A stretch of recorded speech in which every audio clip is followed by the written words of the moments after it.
Bonjour à toutes et à tous, c'est Max sur Heroic Mindset.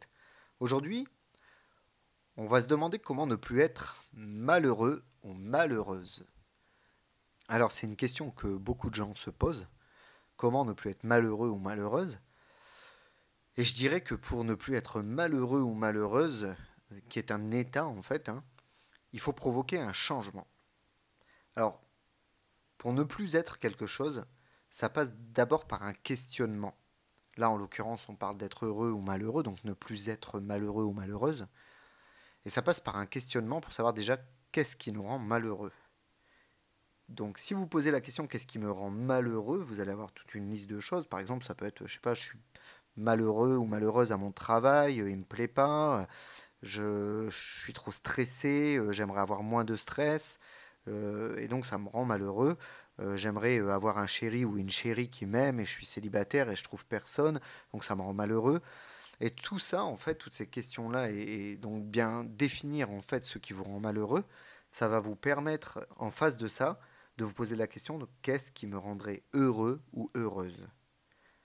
Alors, il y a beaucoup d'entre vous qui vont me dire, bah ouais, mais ça, je l'ai déjà fait, je le sais très bien, ce qui me rend malheureux, et je sais aussi très très bien ce qui me rendrait heureuse ou heureux. Et ben, je dirais, c'est super, si vous avez déjà fait ce travail-là, c'est super, mais est-ce que vous avez agi?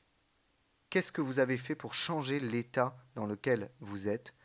Est-ce que vous vous êtes bougé pour trouver une solution, pour changer l'état dans lequel vous êtes? Parce que un état, pour le changer, il faut agir. Provoquer un changement, c'est une action. C'est pas simplement une réflexion, c'est une action. Alors pour provoquer un changement en agissant, si on veut être moins stressé, on va devoir trouver des solutions pour limiter notre stress.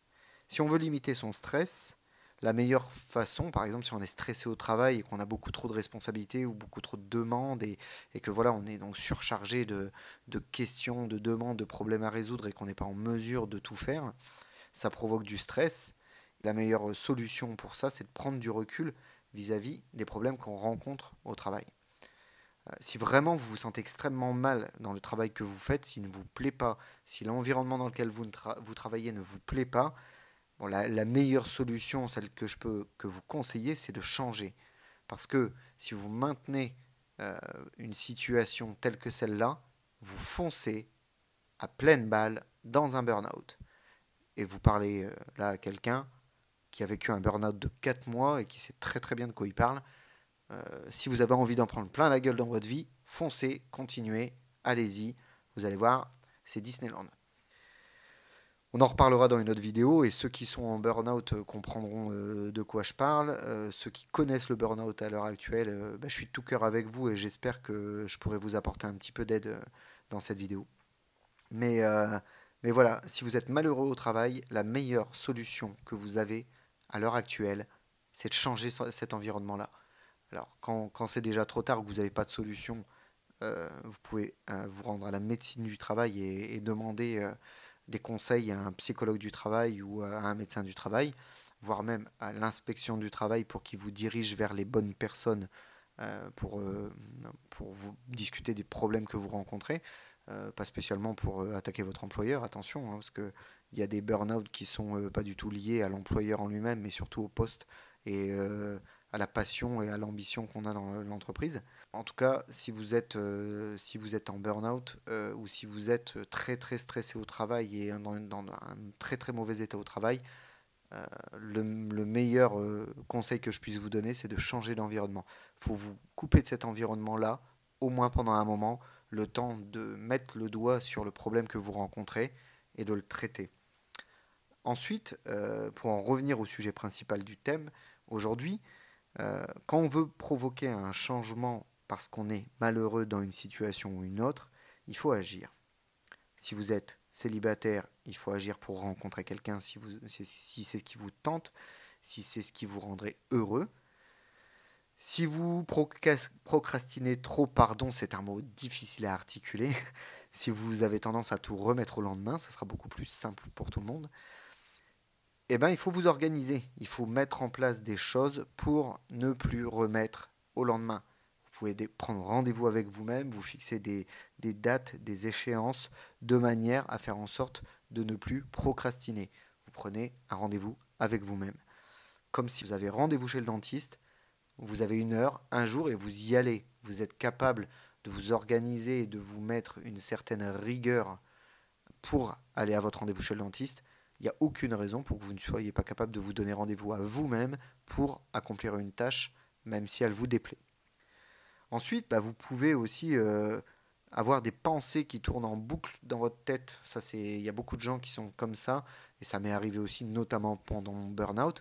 Quand vous avez des pensées qui tournent en boucle dans votre tête, la meilleure solution pour s'en séparer, c'est de s'intéresser à beaucoup d'autres choses. Alors, c'est pas facile à dire quand on est en burn-out ou en dépression. J'ai une expérience un petit peu de ça, et c'est vrai que on est tellement centré sur nous, sur notre mal-être, que c'est très difficile donc de poser le doigt sur de nouveaux horizons, on va dire, mais c'est nécessaire et salvateur, et bien souvent c'est ça qui vous fait sortir et qui vous permet de passer outre un burn-out ou une dépression, c'est de voir du nouveau.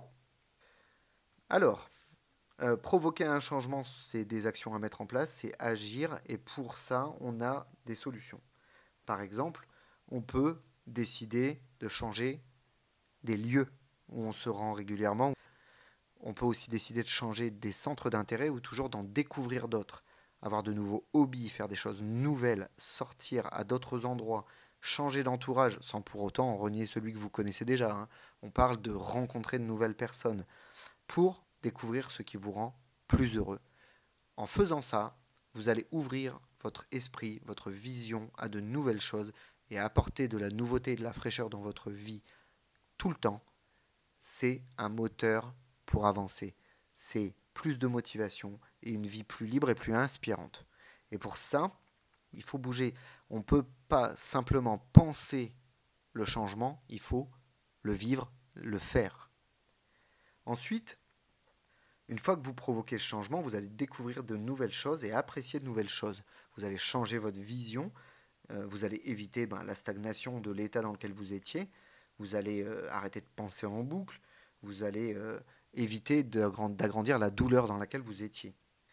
Une fois que vous aurez atteint un état plus motivant, plus inspirant et donc plus heureux, ça ne s'arrête pas là. Ça ne s'arrête pas là simplement parce que sinon vous repartez à zéro. Vous allez pendant une période vous sentir mieux, être plus heureux, être plus motivé, plus inspiré, et puis ça va s'installer. De la même manière que votre vie s'est installée auparavant, que vos pensées ont commencé à tourner en boucle, et vous allez recommencer à vous concentrer sur du négatif, à voir la vie en moins rose et en plus gris, et donc avoir beaucoup plus de difficultés à être heureux et à vous sentir bien. Dans ces cas-là, une fois que vous avez atteint un nouvel état qui vous rend heureux, que vous avez découvert de nouvelles choses, il faut continuer. Il faut continuer de découvrir de nouvelles choses, d'agir, de changer les choses dans votre vie. Changer les lieux où vous allez, changer les choses, provoquer de la nouveauté, ça amènera systématiquement de l'intérêt à votre vie. Et quand on est malheureux, généralement, c'est parce que notre vie perd du sens, elle perd de l'intérêt et elle ne nous motive plus. À partir du moment où vous retrouvez une motivation constante dans votre vie, un intérêt constant pour de nouvelles choses dans votre vie, vous vous sentirez toujours mieux et beaucoup plus inspiré et motivé pour aller de l'avant. Donc c'est un conseil que je vous donne, faites entrer un maximum de changements dans tous les pôles de votre vie. Je ne vous dis pas de changer complètement radicalement votre vie. Quand vous n'êtes pas bien au travail parce que vous êtes stressé, ça peut passer par une meilleure organisation. Travailler avec votre direction, par exemple, pour voir comment vous pourriez, ou avec vos collègues, pour voir comment vous pourriez vous organiser différemment pour vivre mieux votre journée de travail. C'est pas nécessairement parce que votre travail vous plaît pas, c'est peut-être parce que vous n'avez pas l'organisation qui convient à accomplir les tâches dans votre journée. Peut-être que le poste ne vous convient pas et que là, vous avez vraiment un problème d'intérêt pour le travail que vous faites. Et là, il faut réfléchir à un changement de poste au sein de l'entreprise, ou à changer d'entreprise, ou à peut-être créer la vôtre, ou à trouver un autre environnement propice à votre épanouissement. Si vous êtes célibataire et que vous êtes triste, que vous êtes seul, rester chez vous et ne rencontrer personne, ça n'améliorera jamais les choses. Il faut bien vous dire une chose, c'est que si vous êtes dans une situation douloureuse, triste, quand vous êtes célibataire, la seule façon de le changer, c'est d'aller à la rencontre des gens. Ils viendront pas chez vous vous sortir de votre canapé pour vous dire hey, salut, comment tu t'appelles Vas-y, viens, on va boire un verre. C'est à vous d'aller chercher les gens. Les gens viendront pas chez vous vous chercher.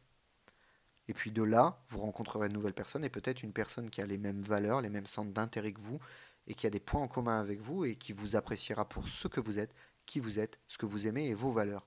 À partir de là, vous avez une chance de vivre une vie heureuse avec quelqu'un qui vous plaît et à qui vous plaisez. Tous ces changements-là, il faut bien les penser, mais il faut aussi les agir.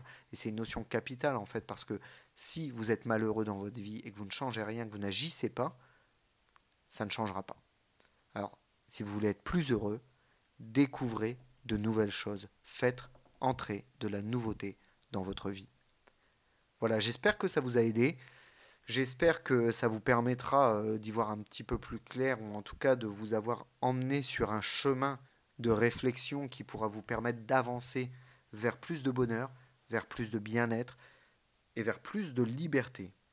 On parle là plus de liberté psychologique du coup, mais plus de liberté dans votre tête, dans votre cœur et dans votre vie.